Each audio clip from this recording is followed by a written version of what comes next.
Good morning children and welcome back to your chemistry class.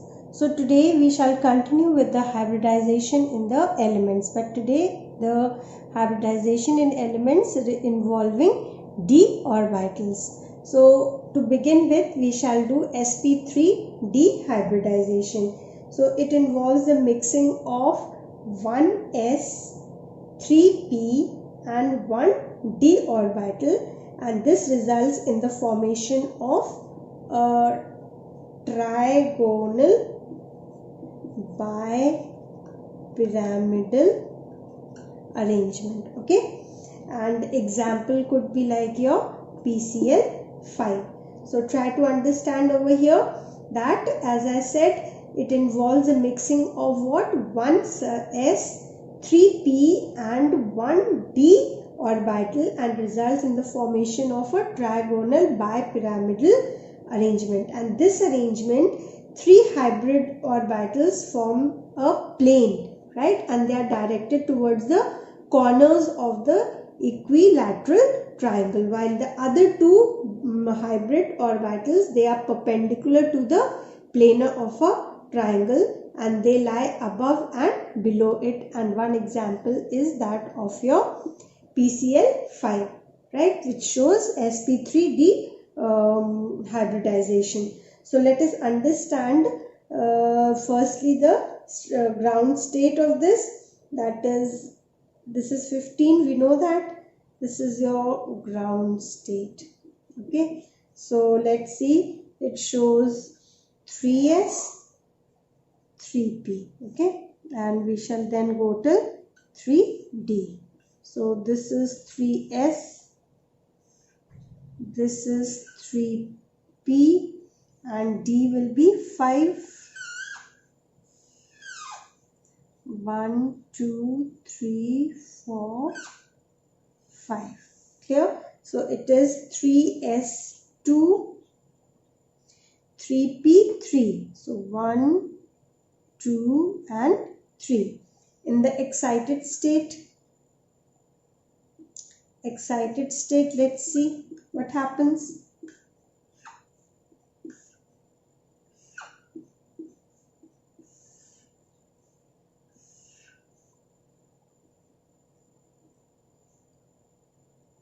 Okay, in the excited state, what will happen? This electron from the 3s orbital is going to move to the 3d orbital, correct? So all will be half filled. They are stable now. So now if you look at this, what do you observe? It is 1s, 3p and 1d hybridization. Clear? So now let's look at the structure, the trigonal bipyramidal structure of PCl5 in this case. So this is your P,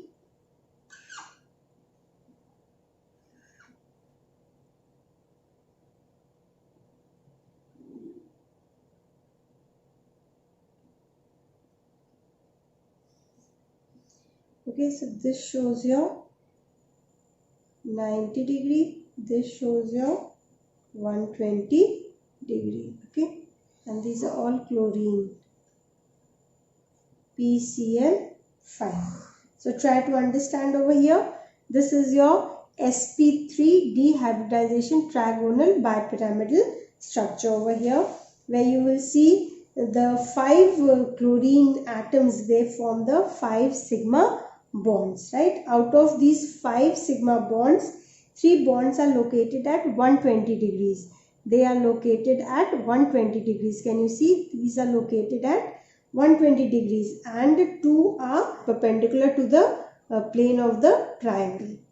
So here what do you see? The 5 Sp3 hybrid orbitals, they overlap with 5 chlorine atoms and they form 5 sigma bonds. So out of those 5 sigma bonds, 3 bonds, they are located at 120 degrees angle, right? 120 degree angle, the equatorial, and the remaining 2 are axial. So axial bond length is always greater.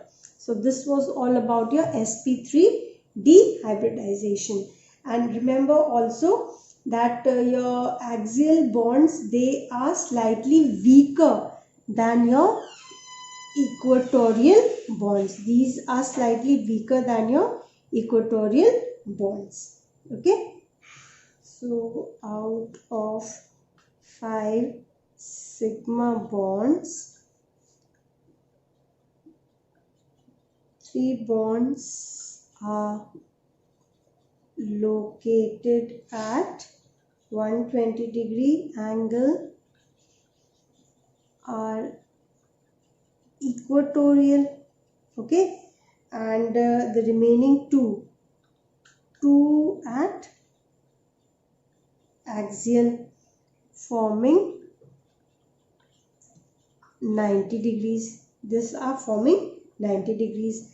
The next important point, this is one point, next important point we need to know that axial bond length is greater and weaker than the equatorial bond length. I hope this Sp3 D hybridization is clear. Let us move to the next one now. Now let us understand Sp3 D2 hybridization. This involves the mixing of 1s, 3p and 2d orbitals, and this results in the formation of octahedral arrangement. Okay, so this kind of hybridization, it forms octahedral arrangement, and your example is like, for example, Sf6, that is sulfur hexafluoride. So let's look at this sulfur atomic number is 16. So let us look at its ground state first, and then we shall look at the excited state. This is 3s, this is 3p, 1 2 3 4 5, this is 3d. So it is 3s2 and 3p4. So 1 2 3 and 4, right? So now let us go to the excited state and let's see what you know about the excited state. At the electrons, they are going to jump to the d orbital now. 3 4 5. So over here, what will you see? This will be half filled, this will be half filled, and now we have 1 and 1, which is going to fill up the 2 orbitals of the d block. So we find what do we see over here? Sp3 D2 hybridization. Okay, now let us see the structure, the symmetrical structure of Sf6 first. So this is S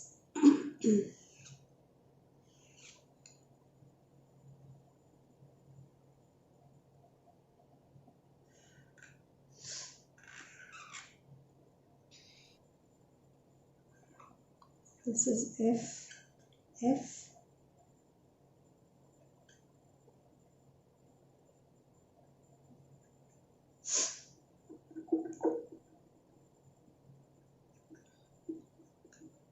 okay.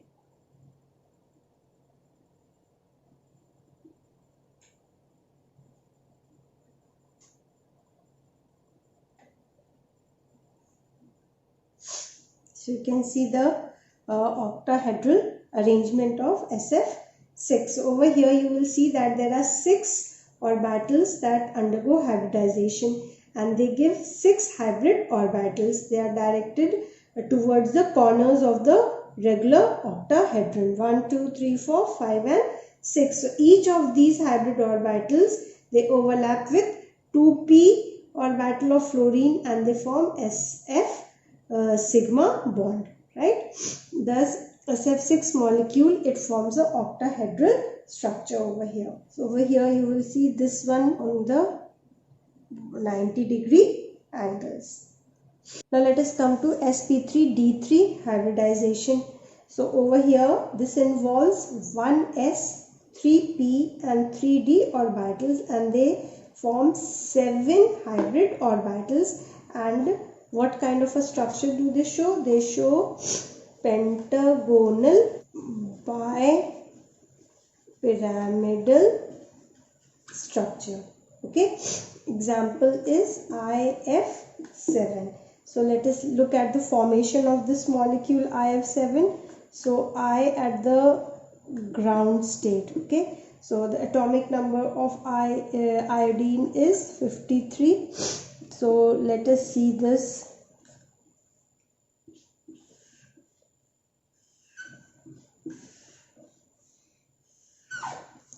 This is 5s, 5p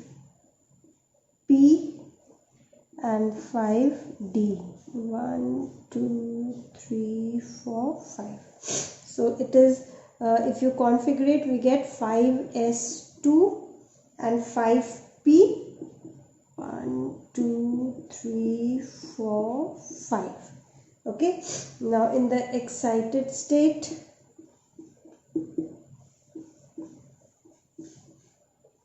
we already know the electrons, they are going to jump to the d orbital. Okay,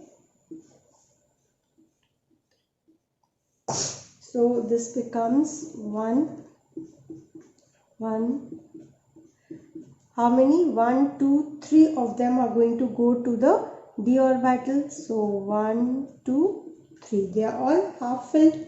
So now what is your hybridization? If you check all this, it is Sp3 D3 hybridization, right? Now let us look at the structure of the pentagonal bipyramidal of IF7, how it is drawn. It is I here,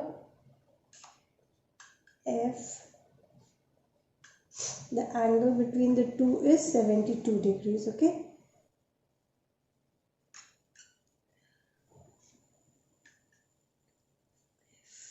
F, and when we join, then these are the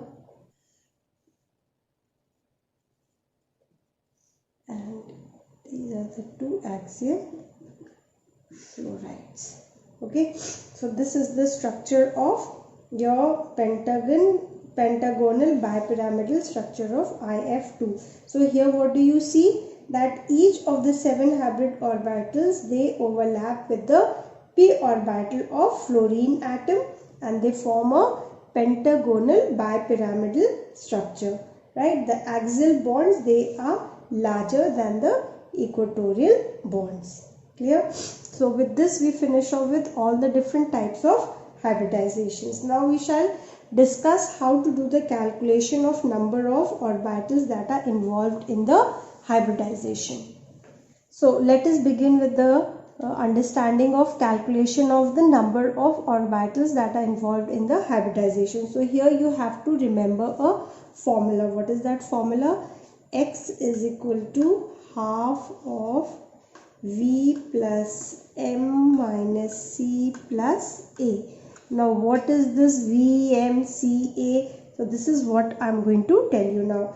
Over here, your X means we are talking about number of orbitals that are involved in hybridization. Okay. Then we come across the alphabet V. What does V mean? It means the valence electrons of the central atom. So V means valence electron of central atom. Okay, then we come to M. What does M mean? It is the number of monovalent atoms that are linked with the central atom. Linked with central atom. Okay, then we come across C. The alphabet C means the charge on cation. C means cation. Okay, and then you have A. A means what? The charge on anion. That is, A means anion. So once again, what is the formula of to calculate the number of orbitals involved in hybridization? It means the half of the valence electrons of the central atom plus the number of monovalent atoms that are linked with the central atom minus the charge on the cation plus the charge on the anion. Is that clear? So over here, from the value of X, the type of hybridization that we are going to predict will be what? Let us understand this also. Then we shall start with certain examples. So let's take the value of X, and here I am going to write down the type of hybridization that we are going to see. Okay. So if the value of X comes out to be 2, then it is Sp, 1 and 1, 2. If it comes out to be 3, then it is Sp2, 2 and 1, 3. If it comes out to be 4, then Sp3, 3 and 1, 4. If it comes out to be 5, then it should be Sp3D, 3, 4, 5. Okay, if it comes out to be 6, then it is Sp3 D2, 3, 2, 5 and 1, 6 is 7.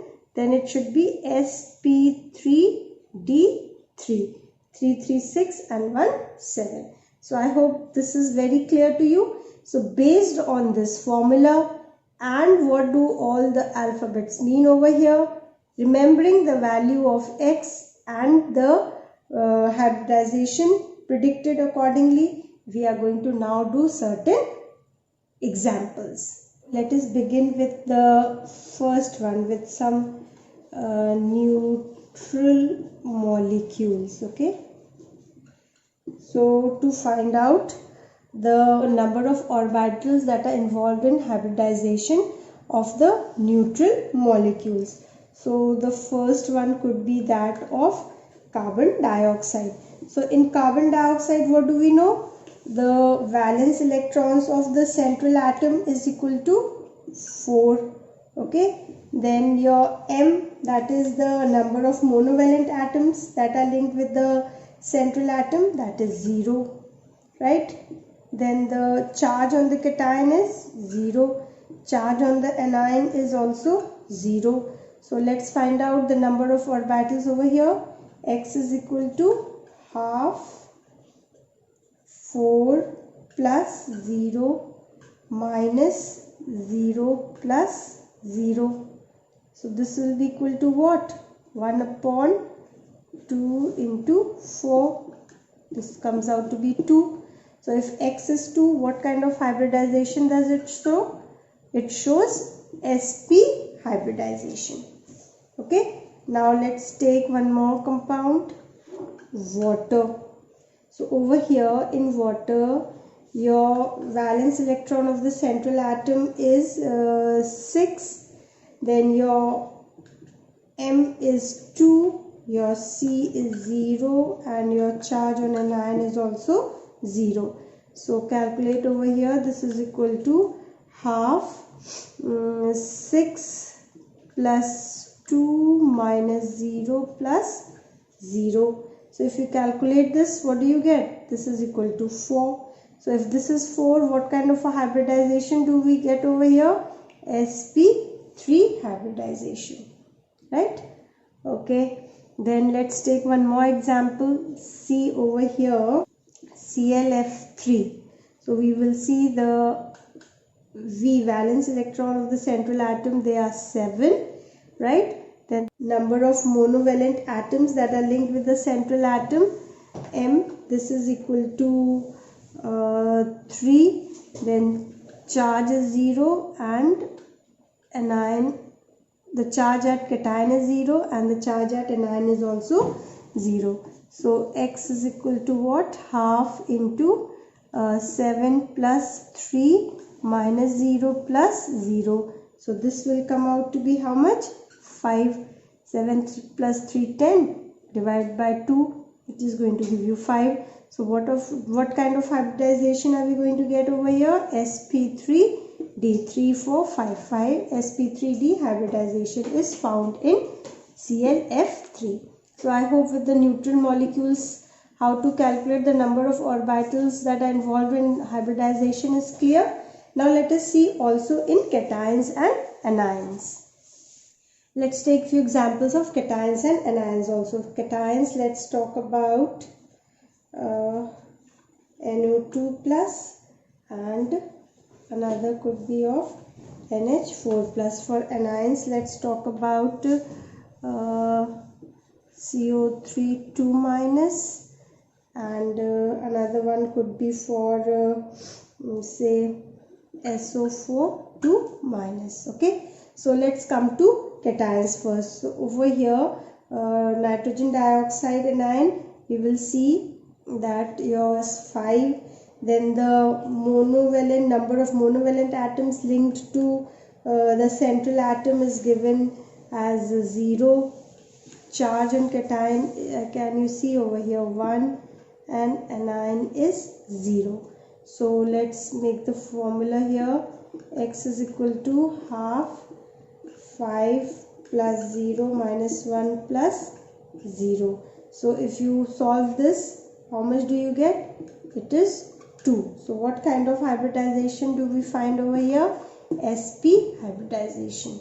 In ammonia, V is your 5, M is 4. The charge on cation is, can you see over here, 1, and that of anion, that is 0. So X is equal to what?